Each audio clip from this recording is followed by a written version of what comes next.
सबका hashtag Google blog में स्वागत है। आज मैं आपको नागेश्वर ज्योतिर्लिंग मंदिर का इतिहास के बारे में बताऊंगी और इससे भी पहले मैंने बहुत सारे ज्योतिर्लिंग के बारे में बताया है जो आपको पहले की वीडियोस में मिल जाएगा हमारे चैनल में। तो चलिए जानते हैं नागेश्वर ज्योतिर्लिंग के बारे में। नागेश्वर ज्योतिर्लिंग मंदिर द्वारका, गुजरात, भारत में स्थित है, जो भगवान शिव को समर्पित 12 पवित्र ज्योतिर्लिंगों में से एक है। यह प्राचीन मंदिर अत्यधिक धार्मिक महत्व रखता है और समृद्ध इतिहास, पौराणिक कथाओं, किंवदंतियों और कहानियों से जुड़ा हुआ है। आइए नागेश्वर ज्योतिर्लिंग के अतीत की जटिल कथा साहित्य में उतरे। तो चलिए जानते हैं नागेश्वर ज्योतिर्लिंग के ऐतिहासिक पृष्ठभूमि के बारे में। नागेश्वर ज्योतिर्लिंग मंदिर का इतिहास प्राचीन शहर द्वारिका से जुड़ा हुआ है, जिसे भगवान कृष्ण का पौराणिक राज्य माना जाता है। अरब सागर में डूबा द्वारका भारत के 7 सबसे प्राचीन शहरों में से एक माना जाता है। मंदिर हालांकि शहर जितना प्राचीन नहीं है, लेकिन इसकी जड़ें बहुत ही साल पुरानी हैं। नागेश्वर मंदिर की वर्तमान संरचना अपेक्षाकृत आधुनिक है, जिसका समय के अनुसार नवीनीकरण किया गया है। हालांकि यह उसी स्थान पर स्थित है जहां सदियों पहले मूल मंदिर मौजूद था। मंदिर का इतिहास समय के माध्यम से एक तीर्थ यात्रा है, जो राजवंशों, संस्कृतियों और धार्मिक प्रथाओं के उतार चढ़ाव को दर्शाता है, जिन्होंने इस क्षेत्र को आकार दिया है। चलिए अब हम लोग जानेंगे पौराणिक महत्व के बारे में। नागेश्वर मंदिर में प्रतिष्ठित नागेश्वर ज्योतिर्लिंग है, जिसका बहुत महत्व है। पहले ज्योतिर्लिंगों में से एक होने के नाते इसे भगवान शिव की दिव्य शक्ति का दिव्य स्थान माना जाता है। यह ज्योतिर्लिंग अपनी अनूठी शक्ति के साथ विभिन्न विषयों, विशेष रूप से नागों द्वारा दिए गए विषयों के विरुद्ध एक संरक्षक कवच के रूप में कार्य करता है। इस संबंध को पवित्र रुद्र संहिता में प्रलेखित किया गया है, जिसमें नागेश्वर को दारुकवन नागेश्वरम के रूप में पहचाना जाता है, जो इसे जंगल को दर्शाने वाले दारुका से जोड़ता है। पवित्र ग्रंथ में आगे स्पष्टीकरण में कहा गया है कि शुद्ध इरादे से नागेश्वर को चिंतन करने से माया, पाप, क्रोध और प्रलोभन सहित भौतिक और आध्यात्मिक विषयों से मुक्ति मिलती है। नागेश्वर नाम का अर्थ आमतौर पर कौरा होता है, जो भगवान शिव के गले में हमेशा लिपटा रहने वाला एक सांप है। भक्तों का दृढ़ विश्वास है कि जो लोग इस पवित्र स्थान पर पूजा करते हैं, वे सर्प के खतरे से अछूते रहते हैं। यह गहरी आस्था मंदिर के सर्वोच्च महत्व को रेखांकित करती है, जो इसकी सुरक्षात्मक आभा की तलाश करने वाले भक्तों को भीड़ को आकर्षित करती है।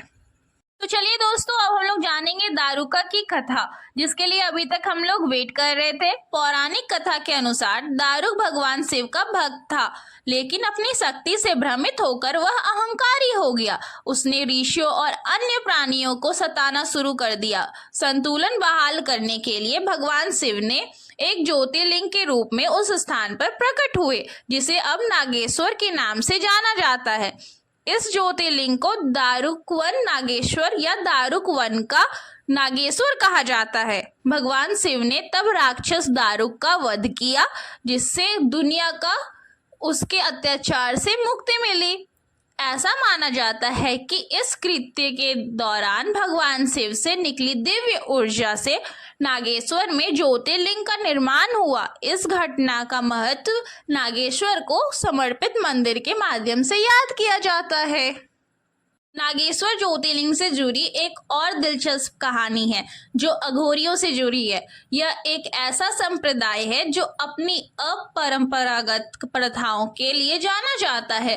कहा जाता है कि एक बार अघोरियों के एक समूह ने मांस और मदिरा चढ़ाकर नागेश्वर ज्योतिर्लिंग की पूजा करने की कोशिश की थी।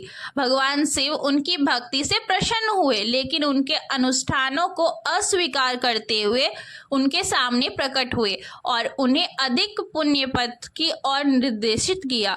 यह कथा इस विचार को पुष्ट करती है कि भक्ति और हृदय की पवित्रता ब्रह्म अनुष्ठानों से अधिक महत्वपूर्ण है तथा भगवान शिव की पूजा की समावेशी प्रकृति पर बल देती है। नागेश्वर ज्योतिर्लिंग का उल्लेख शिव पुराण सहित कई प्राचीन ग्रंथों में मिलता है। इन ग्रंथों में आध्यात्मिक ज्ञान और दिव्य आशीर्वाद प्राप्त करने के लिए नागेश्वर की पूजा के महत्व का वर्णन किया गया है। नागेश्वर ज्योतिर्लिंग मंदिर की वर्तमान संरचना निरंतर पुनर्निर्माण प्रयासों का परिणाम है। मंदिर परिसर में मुख्य गर्भगृह शामिल है, जहां ज्योतिर्लिंग स्थित है, जिसके चारों ओर विभिन्न देवताओं को समर्पित छोटे मंदिर है। वास्तुकला पारंपरिक और आधुनिक शैलियों का सामंजस्यपूर्ण मिश्रण दर्शाती है, जो तीर्थयात्रियों और पर्यटकों को समान रूप से आकर्षित करती है। भगवान शिव को समर्पित महाशिवरात्रि के दौरान मंदिर में बहुत उत्साहपूर्ण उत्सव मनाया जाता है। देश के विभिन्न भागों से तीर्थयात्री उत्सव में भाग लेने के लिए एकत्रित होते हैं, जिसमें विस्तृत अनुष्ठान, प्रार्थना और सांस्कृतिक कार्यक्रम शामिल होते हैं। ये थी दोस्तों हमारे नागेश्वर ज्योतिर्लिंग की पौराणिक कथा और उसके इतिहास के बारे में। आशा करती हूँ ये वीडियो आपको अच्छा लगा होगा। इसके आगे वीडियो में आपके दूसरे ज्योतिर्लिंग के बारे में पता चलेगा। तब तक के लिए हमारे चैनल को सब्सक्राइब और लाइक ज़रूर कर दें। Bye bye.